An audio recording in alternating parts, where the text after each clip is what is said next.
So you guys are just going to start seeing some of this. So we're moving to having iPads and Apple TVs. So yes, I can do some really cool stuff. So Will it be this term or next term? When we graduate. Well, here's the deal. We'll explain it later, but you guys won't be issued an iPad because you're already in the program. But if you already have one, you'd be able to get like the ebooks and stuff like that. So we'll talk about it as the time comes up, okay? So what? So before us, people have computers, and after us, they did iPads. And So what's wrong with us? I We're got gonna a read refund today. after the school year, so don't complain. Anyways, I got a degree. moving on. So I have the iPad, and I can show you stuff. We're gonna do some videos, and then I'm gonna walk you through the simulation that we're gonna be doing. So sometimes I use this to actually record and then put it up for you guys. But today, since I'm gonna be doing a number of things, I'm gonna have somebody record, and then we'll put it up on a YouTube thing that I have, and then I'll put access to it in the group chat where you guys can pull it up. Okay?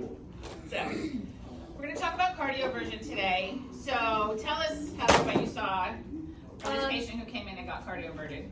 Guy came into trauma and he was in AFib. His heart rate was like 150 something, red in the face. He was sitting there talking, everything was fine, and he was so familiar with it. He was like, this is how much I need in order to like knock me out a little bit. And he was sitting up and they hooked him up and everything, and they're like, okay, we're gonna give it to you now. And they gave him a little bit of medicine, and he like slowly just kind of like froze, and he was just staring off into nothing. And then they shocked him, and then he was good. And then like 20 minutes later, all the medication wore off, and he was talking again. Yeah. And he went home, right? Yeah. Yep. It was the most bizarre thing I think I've ever seen, because all of a sudden he was talking, and he was like, yeah, it usually takes a little bit longer for it to sink in, and then He's just stopped. Yep. and then stopped. And then It they was do so it. weird. Yeah, it's crazy. So so one of the things we'll talk about today is a rhythm called SVT. You should have saw that in your homework. Supraventricular tachycardia. So, Peter, what is it? How do you know if it's SVT? No idea. No idea. Heart rate 170. YQRS is in heart rate greater than 150. No, it's actually not YQRSs. It's normal QRSs with a heart rate over 150. So on a monitor, it really looks like super duper fast sinus tachycardia. So over 150. So you can't see the P waves because the P waves are just embedded in the QRS. It's not that they're not there. They're there, it's just you can't see them. So I had SVT for a very long time, and I started when I was in respiratory school. I used to get it for little short bursts at a time, and it's actually a fairly common arrhythmia, especially more common in women. And they all think that when we come into the ER and tell them that we're tachycardic, that we're crazy and we're anxious, and what are we doing here anyways? Because the biggest problem is catching it on a monitor. And if you're not having it regularly, where it's lasting for a very long time, which eventually happened for me, by the time you get to the hospital, it's gone. And so then they just diagnose you with anxiety. Say, there's nothing wrong, there's nothing going on. So, but the longer I had it, the longer the episodes would last. So for a while, I would convert on my own. So when I say SVT, I'm talking my heart rate would go to 225 and 230, like out of control, which you're gonna see a lady here. One with a heart rate of 200 and one with 250 when I show you the two videos. And so it kept getting worse. They were finally able to diagnose it because they finally caught it on a monitor and said, yeah, you're not crazy. And I'm like, I know, my heart rate is really, really fast. So my blood pressure was okay, but I couldn't really do anything, and you can't really do anything when your heart rate's going that fast, because you can't, if you exert yourself in any way, then you're not gonna have enough cardiac output going. So I'd basically be able to sit there and literally feel your heart just racing through your chest. It's very scary. So I eventually got sent to a cardiologist, got put on medication, and then that kept it under control. But then I got pregnant with my first kid. And that made it out of control. That made it bad again. Actually, that pregnancy was pretty hard on me. So I had some episodes early on and ended up in the emergency room, and eventually I would convert on my own. Well, when I was 8 months pregnant, big as a house, waddling into the ER. So I had a really bad episode of SVT, and I was freaked out because when my baby was little, tiny, I'm like, might not be the end of the world. They said the baby was fine. But now 8 months, I'm like really worried, am I gonna get enough oxygen and blood to the baby, or is everything gonna be okay? So I waddle into the ER, because I'm having the episode, which, like this guy that you talked about, I knew exactly what had happened. I had it a billion times at that point. So I go in and I'm like, I'm having a period of SVT. You know, like at this point I was already in RT. I'd been at RT for 8 or 9 years. I'd had this so many times, I knew exactly what was going on. And I said, can you please have somebody come look at me? And they just sat there, and at the nurses at the window station, they were like, nah, we think you're fine, go to the waiting room. And I said to them, I said, I'll make you a deal. You come out here and check my heart rate, and if you still think I'm fine, I'll go sit in the waiting room. And if you agree with me that I need to be seen, then you can wheel me into the back. And they're like, okay. So they come out there, check my heart rate, and next thing you know, they're calling for a wheelchair and wheeling me to the back. So there's nothing worse than an 8-month pregnant female with cardiac issues. Yes? You said your blood pressure would still be normal though? Mm-hmm. Wouldn't it like skyrocket because your heart is pumping? Well, it might have been high, but some people you're gonna see are gonna have SVT and be hypotensive. And that that's when it's really unstable and we need to do something right away. Other people would have normal or high blood pressure, yes, most likely high. So they wheel me in the back, they put me on the monitor, and now because I'm 8 months pregnant, they gotta put all the fetal monitoring on, make sure I'm okay, the baby's okay. So now they're calling, you know, OB people down to the ER, because 2 things that don't match: cardiac problems and pregnancy. The ER people don't wanna see a person in labor having all these problems, and the OB people don't wanna see them having cardiac issues. So everybody's like, ah. So anyways, at this time I was not converting. It'd been like 3 hours probably that I'd been in SVT. My son was stable at that time, so they were just monitoring, and they're like, you're not converting. My heart rate was like 220, 230. They're like, we're gonna have to do something. So they tell me that they wanna give me the medicine, adenosine. Has anybody ever seen anybody get adenosine yet? What does it do? Brings down your heart rate. What does it do first? Makes the heart stop, yeah. So I'm sitting there, pregnant, and they're explaining what's gonna happen. And of course you have to sign the release, because I could, that says that, you know that this might happen, but let's do it anyways. And you're like, yay! So they gave me the adenosine, and you literally, you guys, if you're the person having this done, you can feel that your heart's stopping, and you feel that crushing, horrible chest pain, like somebody gets if they're gonna have a heart attack. And then, because you're not dead, you're alive, you're going, please start, can my heartbeat please start again? And of course it did, because I'm here. So it did convert, and luckily I didn't have to be cardioverted with the pads. The adenosine did that, and eventually, so when you first come out of SVT, it's slow, so you're gonna go into a sinus tachycardia, because you're not gonna go from 220 to 80 instantly. So it gets you out of the SVT and puts you down into a sinus tach, and then over time, it will slowly your heart rate will slowly come back to normal. It's also very stressful, as you can imagine as well. Yes, very. Can you start someone who's pregnant? I would say if you're hypotensive, you would have to weigh the risks versus the benefits, and there might be a time when you have to do it, or else the baby's not gonna die too. So that's at one of those times, which one is gonna be better for you. So that episode was so serious, I went and they scheduled me for a C-section the very next day, and my son Drew was born, and he was 35 weeks early, but he did not do well, had to go on a vent. He was 35 weeks. Oh, okay. Sorry. Sorry to worry you so How about that? He was 35 weeks early. He was 5 weeks.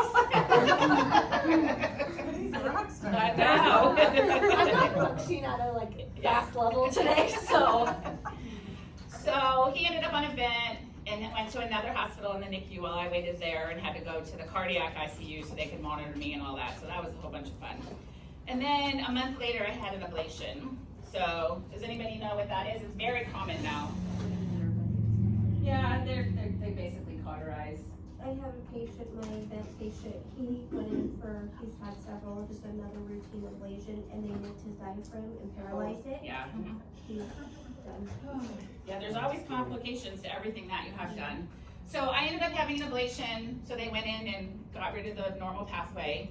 Unless it ever finds another way around that spot, I won't have it again, and I'll never have SVT again. And I have every once in a great while a couple of very short beats of it, but other than that, I haven't had it in 20 years. So, yeah. So that's part of what we're gonna be talking about today. So I just wanted to give you my experience with this. The other thing, so you guys are gonna see this in the hospital.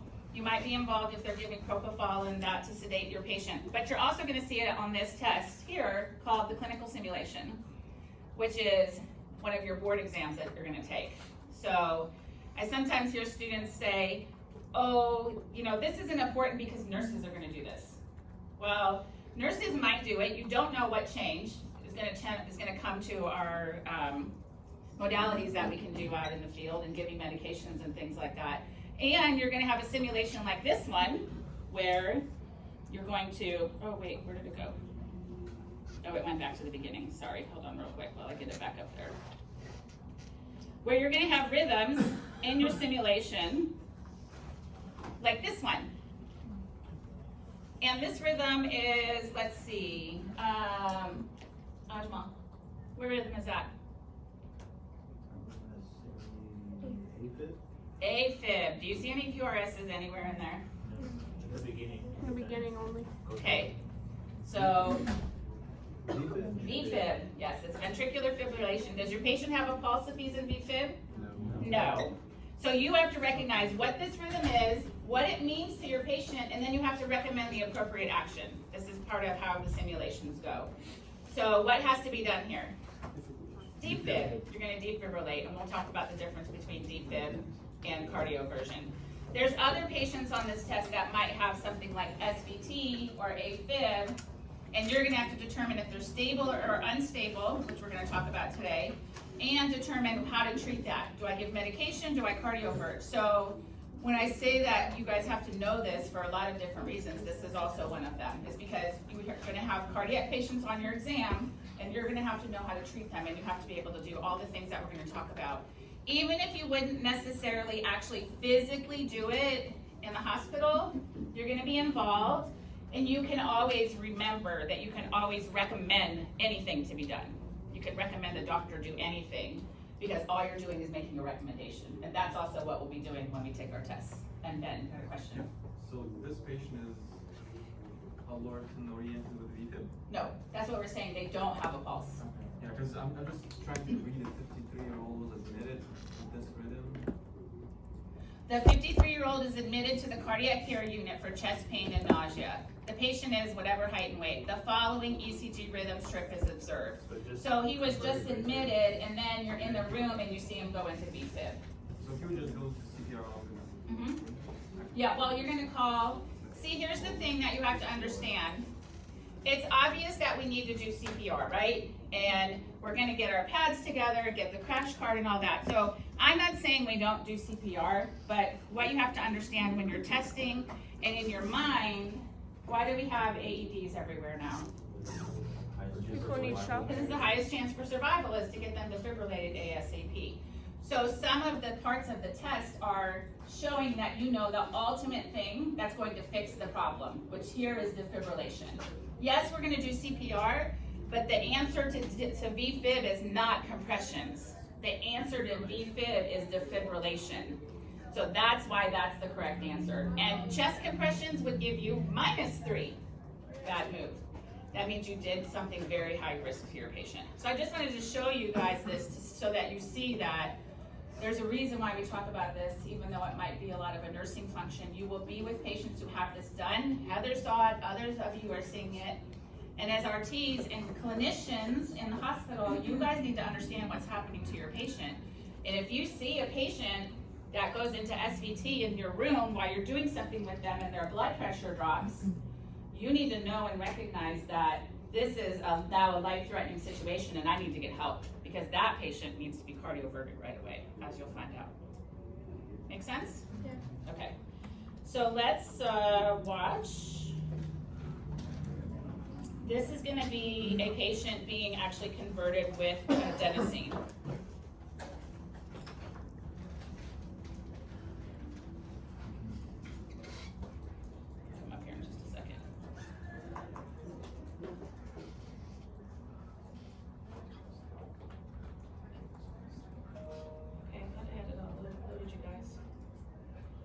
So has anyone else seen cardioversion? Yes, Sam? A lot of you guys. Who else wants to tell me about their experience? Jill? We had a patient, they just called the code blue on him because his vitals were going down and then they couldn't get a pulse. By the time we got there, they canceled the code blue, but I was walking over there to see what's going on. The guy looked like he was like almost adamantly gasping. He was like he looked like his color was off. You could tell there was something that wasn't right. Looked at the rhythm, like, oh, he's an SVT, so they noticed that he was an SVT. They got the paddles and they shocked him, and as soon as they shocked him, he like woke up and was like, whoa. I was like, it was a different person. He was just like, whoa, whoa, and I was like, oh man, dude. So that's one of the things, that patient's very unstable. Obviously, he's lost consciousness. We'll talk about how do you tell if they're unstable or stable in an arrhythmia. Sam? Oh, mine was an older gentleman who it was his first time having cardiac issues, I think, and it was interesting because the propofol hit him really quick, and he was like talking all of a sudden, he just said, Yeah. and yeah, as soon as he did that, they stuck like a guard in his mouth and they pumped him in the chest, but they gave him very little, so he like woke up completely, so they could give more propofol, and then he went back. Like knocked him back out. Two shots. And then I guess we lost the internet for a minute. I don't know. Do you have the internet? Huh? I'm just offering a solution here. You're okay? No, I mean, I can hotspot. Yeah, here, you fix it for me and I'll come up here. So while we're fixing that, I want to show you guys a couple of the things that you're going to need here when you're actually practicing cardioversion. Because we have our simulators, besides for the SimMan, we have our simulators that can simulate actual rhythms for you. So as we go through this, I'm going to show you how to hook this up so you can actually make rhythms come up on the monitor here. So who can tell me, how do I know if my patient, let's see, Will.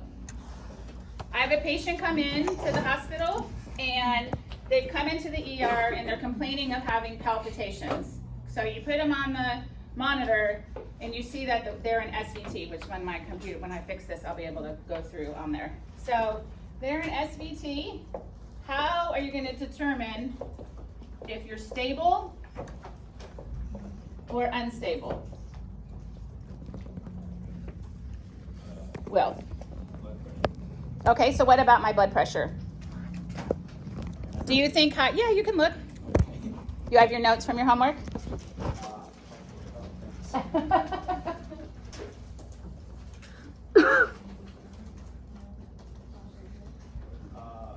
Patients considered unstable when they have altered level of consciousness, hypertensive, pulmonary edema, shortness of breath, and pulmonary congestion. Okay, hold on. So hypotension, altered level of consciousness, Chest pain. chest pain, Pulmonary edema.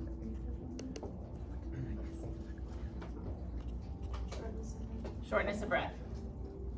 Okay. So if you see your patient with SVT and you see that they fit the criteria for unstable, it doesn't mean they have to do it all. That means they just have to fall into this unstable category. As opposed to the stable category, it's going to change the course of the treatment that you do for your patient. So unstable patients are going to be cardioverted, because we need to very quickly get them out of the rhythm that they are in back into what we hope is going to be a normal sinus rhythm. Yeah. Yeah, but that was going to kind of go along with their diaphoretic, all the other symptoms. Did you get it? Okay, let's see. Thank you. Oh yeah, I have it back.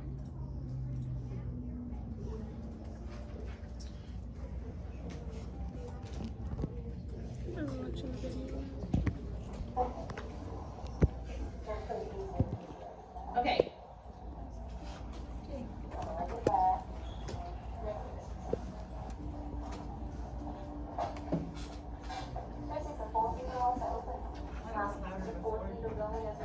But you can see here what they're going to be doing. So here are your patients in SVT with a heart rate of 200. She had a blood pressure of 115 over 76. So she's considered stable so they're giving her adenosine. That's 6 milligrams. And remember, you might feel that funny feeling in your heart be discussed once you get the medicine, okay? Now, oh, let me go. I'll wait till you can see this again. So you're gonna see that she has 2 syringes here. Because adenosine has to be given fast push. So, do you guys see how many milligrams somebody needs? 6 milligrams. And if you have to give it again, it's double, it's 12 milligrams. So, adenosine is super, super, super fast acting. Because think about what I told you, they're gonna stop the patient's heart.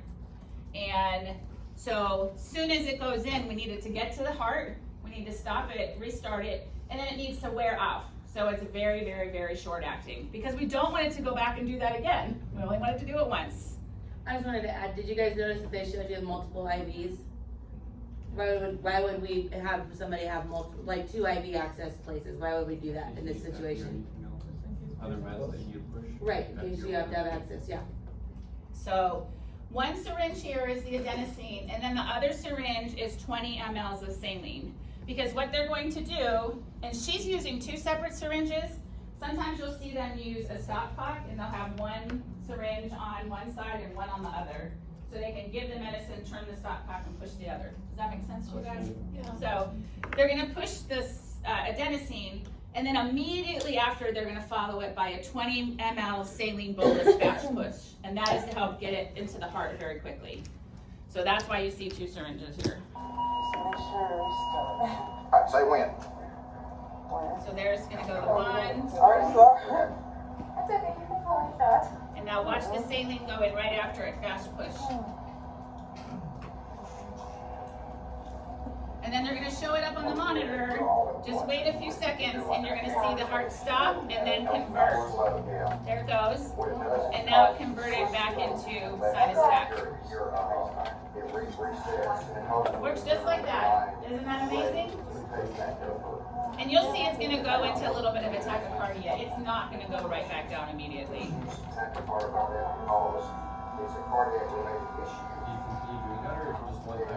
No, just 1 time. As long as the heart rate, so now they're gonna have to monitor her and make sure her heart rate stays down. And at what point would you push that second dose? If you convert it, then it goes right back into SVT. Yes.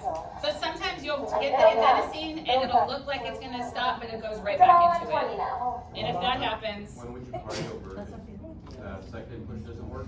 if the second push doesn't work or they become unstable. So if anyone goes from stable to unstable, you would immediately now go to the unstable path, which is cardioversion. Yes. How long are they monitored for? Depending on the patient, like if it's the first time they've been in the emergency room, they're gonna maybe even be admitted. But if it's like this guy who comes in every 5 days to be cardioverted, as soon as he gets out of it and is stable, they're gonna let him go. Chloe. So adenosine is only given if the patient is stable then? Yes. Otherwise they do the... Yes, the cardiovert, which I'll go through each rhythm and tell you that. And then here is the patient who's gonna get actually cardioverted. I have a funny story to tell you guys. So a student was telling about a scenario where the patient came in and had to be cardioverted. And so they hooked him up, had all his IVs in, they gave him his sedation, and when they cardioverted him, he pooped himself all over the place. So he finally wakes up and they ask him, they're like, okay, we got you out of that heart rate. How are you feeling? And he's like, well, doc, you shocked the shit out of me. That's one of my favorite stories ever. My guy was asking the same thing. He's like, I have to go to the bathroom. Do I have to go, or we can just do it right now? And the nurse was like, already charging the thing. So we're like, You're gonna do both right now.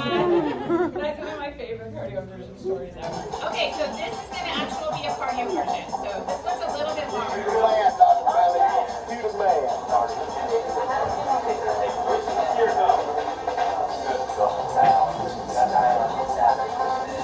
Wow. Yeah, crazy, huh? And he's sitting there talking to you. So you don't mind having a video made of the treatment, even if it ends up on YouTube, and with Platinum it does, so it will be. So this guy is hooked up to the EKG, he's hooked up to the monitor, and he's hooked up to be cardioverted. Did you see all that? He's hooked up. Yeah. So his EKG, his cardioversion pads, which go here and here, and then his EKG, his monitor, because they're going to do an EKG before, they're going to cardiovert him, and then they're going to do an EKG after to document what he was in and that it worked. So.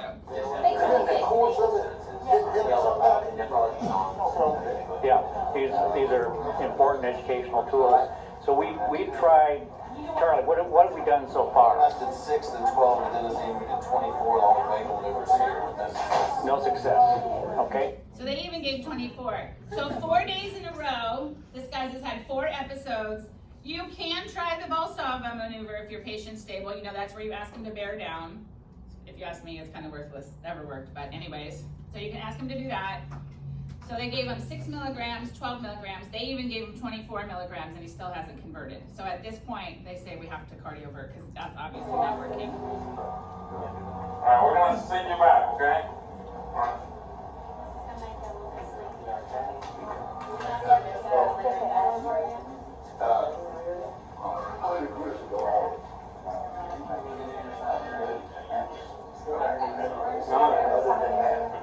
Now this is gonna be a little uncomfortable, okay? That's the nice way to put it. The real way to put it is it's gonna feel like somebody hit you in the chest with a baseball bat. Hit you in the chest with a baseball bat. We're not using this word once. No, it's sensitive. That's what they said. It's gonna look like, feel like somebody hit you in the chest with a baseball bat. Yeah, they'll still. Because you need them to be able to breathe, so you can only do so much when you're gonna knock them out. Yeah, it is exactly conscious sedation. Yep. The verse said you got the verse said. Got it already. Okay. Yep, sorry. Put this on. So they're putting them on 100% during the procedure. How are you feeling? I'll put this back on you now. Okay? Okay. So they're charging. All right, here comes, sir. They didn't ask if everyone's clear.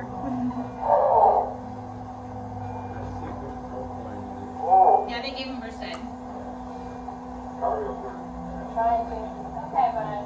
So you gotta wait a minute. It's coming down. You all right? Working. Yep. All right.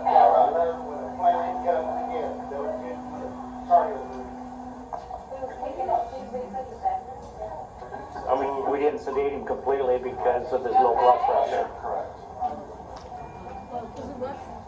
His blood pressure was low, so they didn't want to give him any more meds. Now our heart rate's holding. Cycle that pressure again after the stone please. Okay. 166. Mr. Blaine, you're doing good now. You doing all right? You okay? Watch this. That's that verse. Trying to get that pulse on. Everybody likes to eat the pulse on. All right. Just got the Versed on the right. It's like I'm gonna eat this. How you feel? You So now she's okay? doing another EKG. She has it all ready to go to show how you convert it out before and after. Relax back. Sorry about that, but problem's fixed, okay? Now, Make sure that he hasn't infarcted. You have to make sure that there's nothing. Electrolytes. Okay, so that's the cardioversion procedure.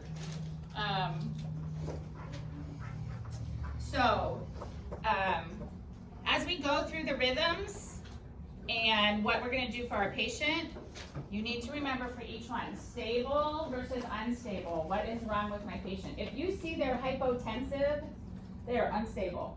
Very simple. Diaphoretic, chest pain, altered level of consciousness, the one that Jill talked about. You came in and the guy was just like totally out of it. Yeah. So this guy that said they pushed 24 adenosine. So is that what made him hypotensive?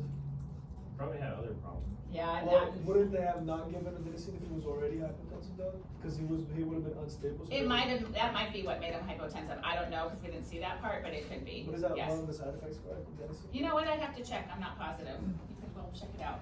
Tony? Rapid response, trauma.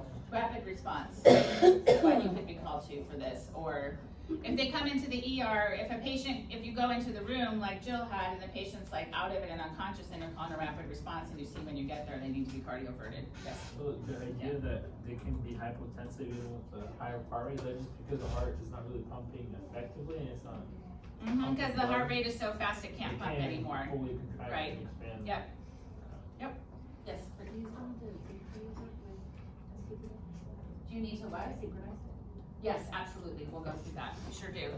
So, for all these rhythms, yes. Oh, I was gonna say, I looked up for the adenosine, it doesn't not list, hypotension as one of the common side effects. Chest discomfort, difficulty breathing, lightheadedness, dizziness, throat, neck, or jaw discomfort, and tightness in the chest. But it does not say that it would cause them to have a low blood pressure. It's probably just the fact that he's been in SVT too long, and you're at some point it's just too much. So, let's talk about what you're gonna do when your patient comes into the emergency room. Or you come to the floor and you find out that something's not right, we need to put him on the monitor. So, the scenarios that we'll do for checkoffs will be different scenarios. You're just gonna pick one and our patient will be in the ER, because that's just how we're gonna do them for the checkoffs. And you'll get a scenario where to say, so-and-so was sitting at home, they passed out, or they, are having palpitations or whatever. So they come into the emergency room. What are you guys gonna do? So you tell me one thing. Sophia. If they passed out? No, the patient comes into your emergency room complaining of chest pain and palpitations. Okay. What? Asked me. Are you talking about a 12-lead EKG? 12 leads. Not the first thing that we do. What do? Patients, here's the paramedics and here's my guy. Okay? Oxygen, 2 to 4 liters. Nope. 100%. How about we put him on the monitor, check his vitals, and do what? Ask questions. But Okay? he's oh, never mind. You didn't say. Are you allergic to any medications? Yeah, so what kind of questions do we ask this patient?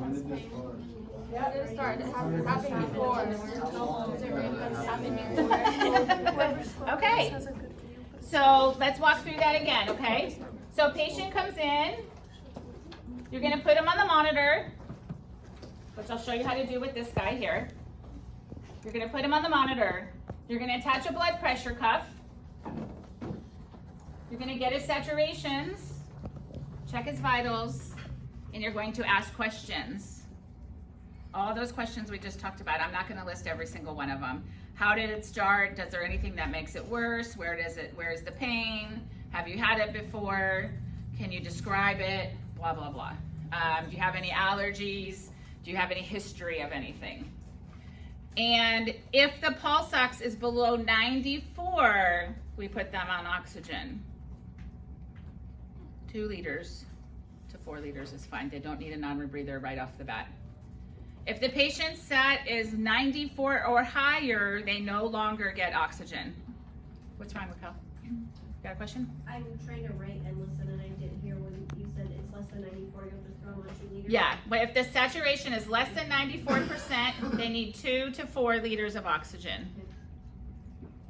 If it's greater than 94 or higher, we no longer give oxygen. Somebody was asking me about this earlier. Oxygen is a vasodilator. So it has now been contraindicated to just automatically put it on people with a heart problem. So if they're saturating fine, which is 94 or higher, we do not put them on supplemental O2 because we don't want to vasodilate if we don't need to, because then you decrease blood flow to the heart. Ajmal.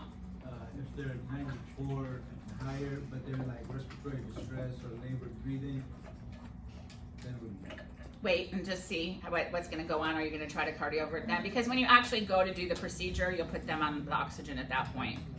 Yes? So the 94 or higher isn't just for cardiac patients, it's all over? Like... No, it's cardiac patients specifically that I'm talking about.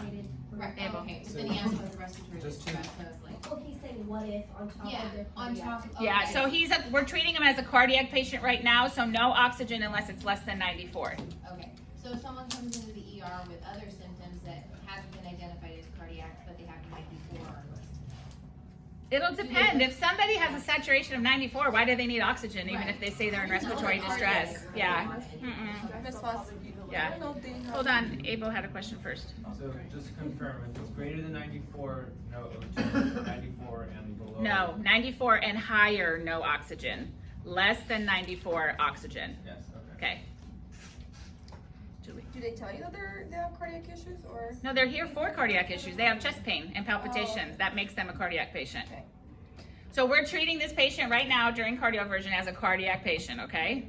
So, only oxygen in that situation. So then, we need to get our vitals and determine from our patient, are they stable or unstable?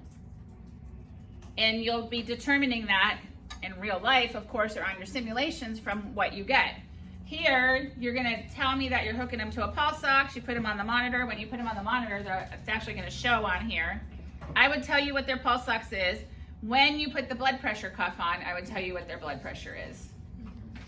And you can ask me, how does the patient look? Because obviously this guy, I can't make him sweat, I can't make him tell you have chest pain. So I could tell you that he's fine, alert and oriented, not complaining of anything. So if we know he's stable, depending on the rhythm, we'll do one thing. If he's unstable, you're gonna cardiovert, and we'll talk about what to do that. So when you're here with the patient, to hook up, to make our rhythm actually have a rhythm, let me grab these, yeah. So hold on to those for me. So we're gonna use this box, and we're gonna take all of these electrodes here, and we're gonna match them up to the colors, because this is our little heart rate generator. So, and this is found in the cupboard to the right above the sink in the sim lab. Is this part of the checkup? This will already be connected, but he will not be connected to that. But I'm telling you, so if you practice, you know where to find this, you know how to hook it up, and then you make sure that you put it away the way we found it, like we all do. So, but starting tomorrow and some other days, we're going to be doing lab activities. And so some of you are going to want to do cardioversion, some of you do A-lines, and so I want you guys to know how to do it and where it is. So this is for the person who's not in this this is for the person who's actually running the scenario, not checking off or not practicing. So when you guys are practicing, you can have one person, because this is the heart rate controller, we can put this patient into whatever rhythm we want, and it's going to display right there. So if you're helping someone, you can say, oh, I'm going to put them in SVT, but you're obviously not going to tell them. And so they'll have to look at the heart rate monitor and decide what rhythm the patient's in and what to do. So we'll take these and actually hook the leads up to our patient over here. Oh no, just move it over a little bit. Let's go right behind here. Okay. So, let's see, who I haven't picked on. Eshelina, how do these hook up to my patient? What goes where? Where does the white one go? The right side. Yep, white to the right. So on the mannequin, so on a real person, we put our leads in the chest area. On the mannequin, they're up on top of the shoulder. They're white with a little metal post. So that's where they need to go for this. But the colors are the same as how they would go on a real person. So white to the right, and then which one goes on the top, which one goes on the bottom, Ashlina? The left to the right. I mean, right to the left. Where does this black brown one go? Left top or left bottom? Left top. Yes. Smoke over fire. White to the right, smoke over fire. So I'm going to put this one here.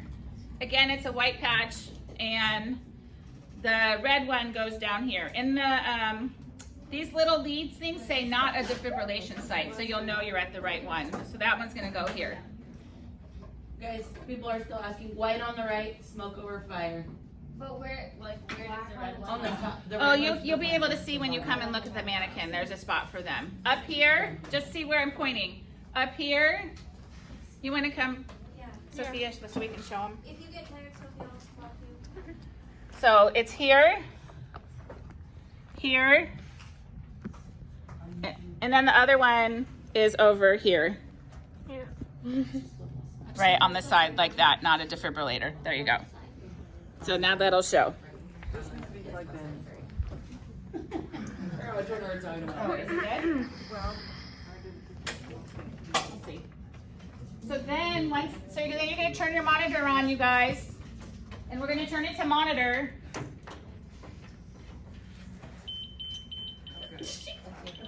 And then for lead, you have to switch it to lead 1 or it's not gonna give you any recording.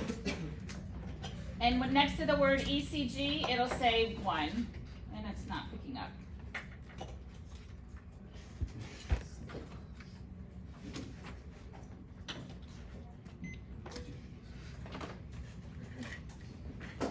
Oh wait, it's because I didn't turn it on. Huh?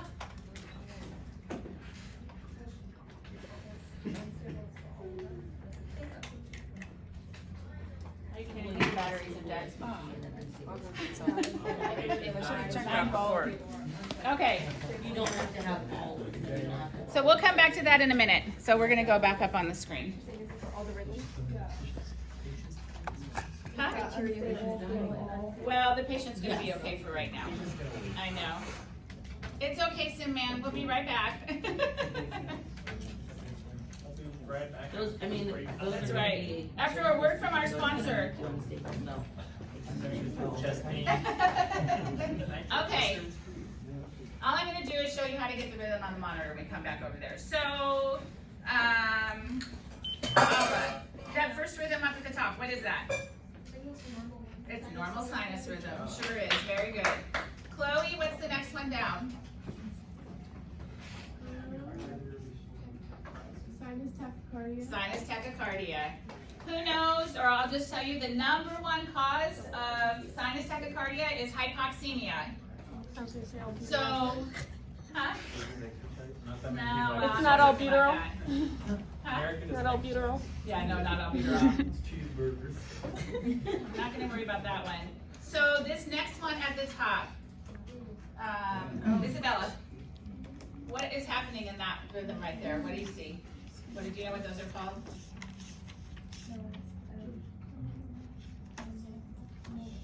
Those big funky beats, what are those called? Big funky beats, yeah? No. Big funky beats, yeah. Jill, you know? Marissa? Premature ventricular contractions, PVCs. PVCs. Premature ventricular contractions. What we give when we take our test for PVCs is lidocaine. Lidocaine is an off-agent used for PVCs. Okay. Not gonna worry about that one. Not gonna worry about those. Okay. Oh, well, wait, where is my, yeah. We I saw. know, I just showed you. This one here is supraventricular tachycardia. Heart rate above 150 basically looks like sinus tach, but much faster. So, this is where we're gonna talk about what to do, stable versus unstable. So SVT, if your patient is stable, what did we just say we were gonna do? 6 milligrams of adenosine, sorry. Well, yeah, vagal first. Vagal / Valsalva maneuver first. And then if that doesn't work, we're gonna give adenosine, ADENOSINE, like they showed it on the little bottle. 6 milligrams first, followed by 20 ml fast push. What's it doing now? I don't think anything. Let me see. Then if that doesn't work, we do 12. That's a big help. Okay. Oh. At least it's beeping now, but it wasn't changing. It's because it's... We got it? No, it's not turning on. I know. It's like making a noise, like it's doing something, but then it's not. All right, well, we'll have to figure out. You put a new battery I'll in? go get another new battery, because I'm not trusting of this battery. Okay. The other day I grabbed one that didn't work Okay. either. So, if your patient becomes unstable at any point in this process, so we determined they were stable, so we're doing adenosine. For our purposes, we're just gonna do 6 and 12. So if you determine at any point that they become unstable, you automatically go to the unstable. Unstable for SVT is to cardiovert at 100 joules.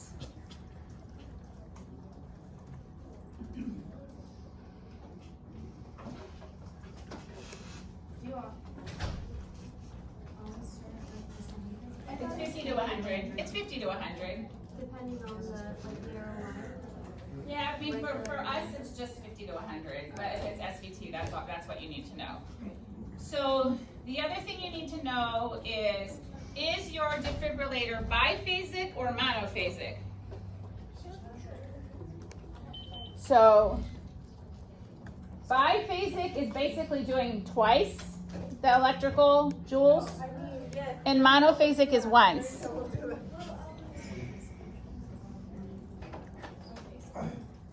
So if my pads are on my patient, which is going to be here and here, when I say it's a monophasic shock, it means the electrical volt is going from here to here and stopping. Can you show that again? Yeah. Monophasic goes from one pad to the next and stops. Biphasic goes from the pad to the next pad and back. Oh my goodness. Yeah. Wow. Oh, there we go. Now we're working. Can you put it on SVT? Yep. So biphasic is one pad back to the other. So it's basically 2 volts. So biphasic uses a much lower joule than monophasic it does. Biphasic uses lower because it's twice. I mean, So basically, yeah, basically it's like the same amount given at one time. what would be the difference? You don't need as many joules when you're doing biphasic. When would you use more of the other? It's going to depend on your defibrillator. They're all going to biphasic. Oh. The newer ones are all biphasic. So it's the same thing, it's just a different one. Better Yes. outcome with it, or Huh? It's better more outcome? effective, yeah. So, I need to plug this in now. okay, go ahead. We can move it. I should have set it up on that side. It's all right. So, if it's the small joules, 50 to 100, it doesn't really matter. It's going to say 50 to 100. But when you get to like the high joules, like when I tell you something in 360, if it was biphasic, it would only be 200. So it's basically like half the dose. So SVT.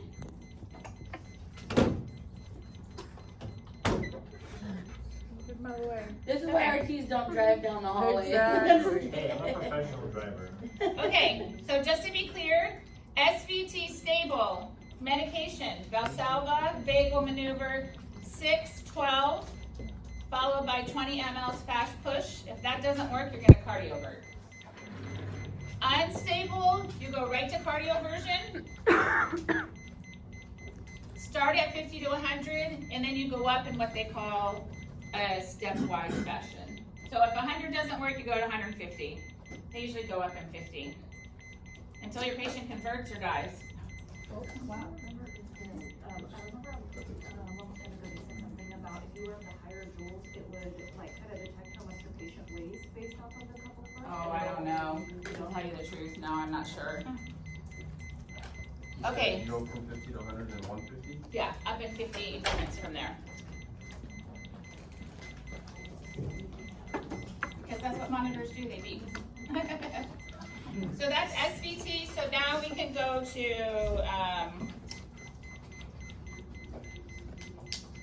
what is this one right here? Oh, no, that's not what I want. What is, the second from the bottom, Riley? What rhythm is that? The monomorphic? Monomorphic VTAC. So the thing with VTAC that's different about the others is your patient might have a pulse, they might not. So if your patient is in VTAC and they don't have a pulse, what are you going to do? Defib. The difference between defib and cardiovert is defibrillation does not sync with the R wave because there is no pulse, and you use the highest amount of joules that are possible on your monitor. The patient will have no pulse, and you're gonna be just basically doing CPR and defibrillating. If your patient has a pulse, again, it's gonna be stable or unstable. Stable patients that have VTAC with a pulse get amiodarone. Amiodarone. You know how to spell that? Can you write that up on the board?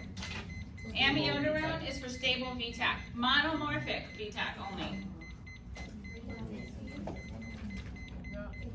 300 milligrams. Yes. 300 first. It's an A, DA, but other than that it is. Yeah. No. It's 300 first, then 150. That's in the ACLS. I did this late, am I really Milligrams.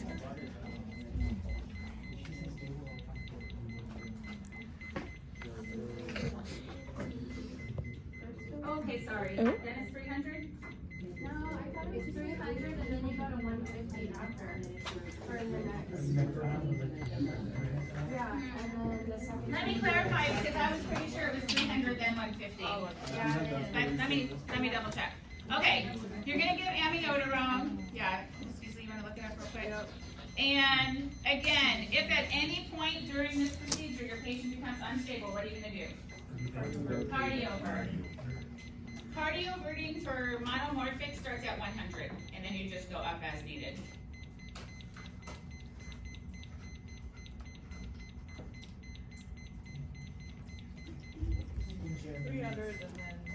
Yeah, then 150, right? Yeah, it's 300, then 150. Is there a mute button? No. Silence vent. I'll just turn it off for right now. So,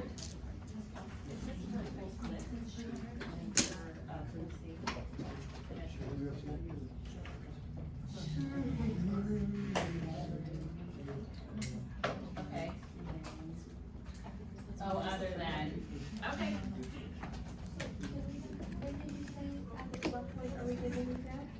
Amiodarone? Yes. Amiodarone is for VTAC, monomorphic VTAC in a stable patient with a pulse. So, okay, we just looked it up to be clear.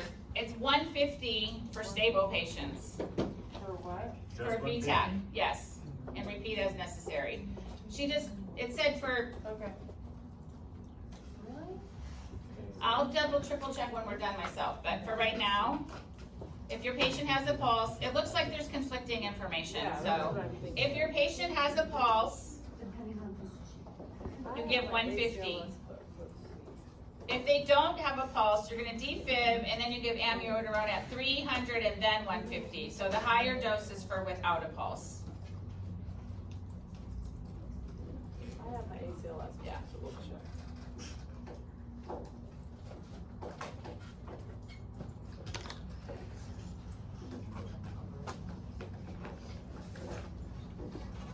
Did everybody get that?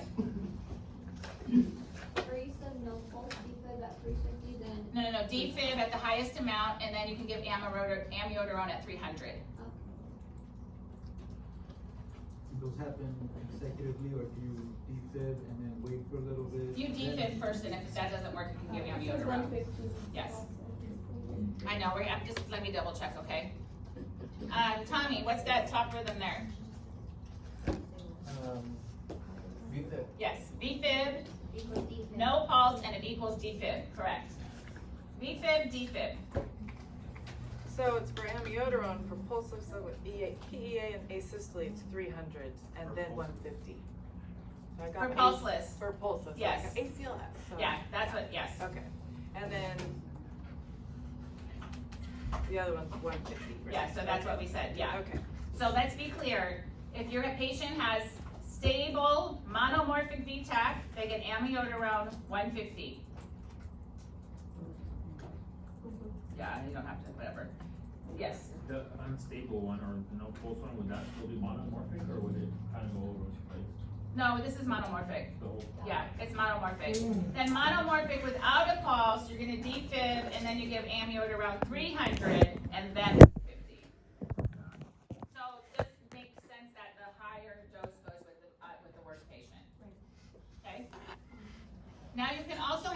polymorphic VTAC, which is not on my paper here. Hold on, I'm gonna pull this up.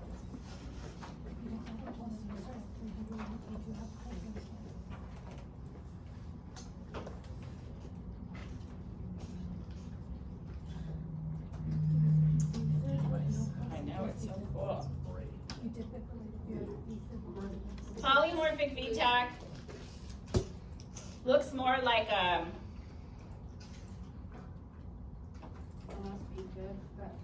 no. The difference is monomorphic is all the same height the entire time. Like one, think of one, mono one. So one height all the entire time. Polymorphic is many heights. So it's big and then it's little and then it's big and it's little. Yeah.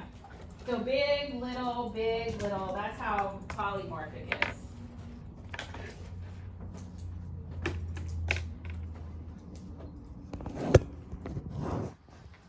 Polymorphic cannot be cardioverted because there's nothing to sync to because it's all over the place.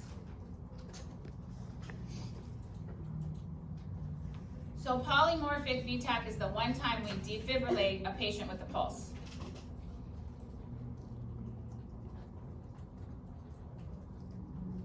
So if your patient is in polymorphic VTAC, they are going to be defibrillated at the highest joules that there are. This is probably a better one.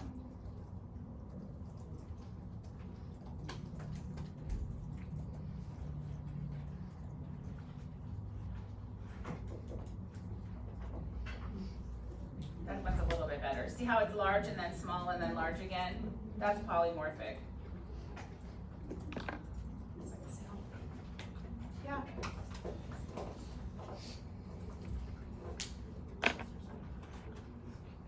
So what do you do if your patient, these last couple ones really should be review. They're not really part of cardioversion, but I like to review them while we're talking about cardiac arrhythmias. So if your patient is bradycardic, what's your heart rate? Less than 60. Less than 60. If my heart rate is 50, do you need to do anything for me? Yes. No. Oh, for you? Me personally, yeah. No. Peter has a resting heart rate of like 49. Yeah, that's what I'm talking about. Some people have very low resting heart rates. So if your patient is not symptomatic and it's above like 35, 40, you're not going to worry about it. For patients that it gets to less than 35, 30, then you got a problem. So how are you going to treat bradycardia? Anybody know? Atropine, yep. Atropine is first. So epinephrine is after? Epi is mostly for codes, Okay. not for. And if the atropine doesn't work, you're going to pace the patient. It's called transvenous pacing, and you can do it with the monitor in the ER. Say that again, sorry. Oh. Transvenous pacing. Thank you.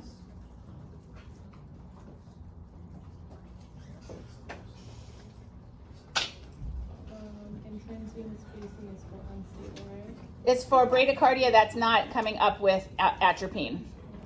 This cost. Yes. For the monomorphic, if it is stable, if it's unstable, do we use defib and then 300 milligrams? No pulse, defib, and then. No pulse for VTAC is defib. If you have monomorphic with a pulse, you cardiovert if they're unstable. Was that your question? Yeah. What's wrong? Monomorphic, and then you said VTAC. Monomorphic is monomorphic VTAC. Okay, and then that one is stable with pulse, you do an amiodarone with 150 milligrams. For, yes. It's stable, and then cardiovert if the meds don't work. Correct. No defibs in it. Correct. Polymorphic you defib for. What's wrong? So we have it where it says for ventricular fibrillation with no pulse we defibrillate and then. The highest joules. But That's not right. That's for what I VTAC. thought. Thank you. That's 300 what I- milligrams is not right for VTAC. That's For, right. for VFib, you give epi. Okay, so bradycardia, you give atropine, 0.5 milligrams, and if that doesn't fix it, you can try it a couple times, then they need to have transvenous pacing. You put the pacing pads on from the monitor and you're gonna hit pace. And then you're gonna see the chest do this as it paces the heartbeat. Do you have a question? Can you slow down a little bit, please? Yes. I'm confusing all the VTAC pieces and I'm trying to. Okay. Thank you so much. I appreciate it. Sorry. This is a complicated subject. Okay. So. Danielle's face when he said that. Let me do this, guys. I'm sorry. Okay, let's take 5 minutes. Who's the restroom? Sarah, we can pause. Don't just stop the recording and go ahead and start and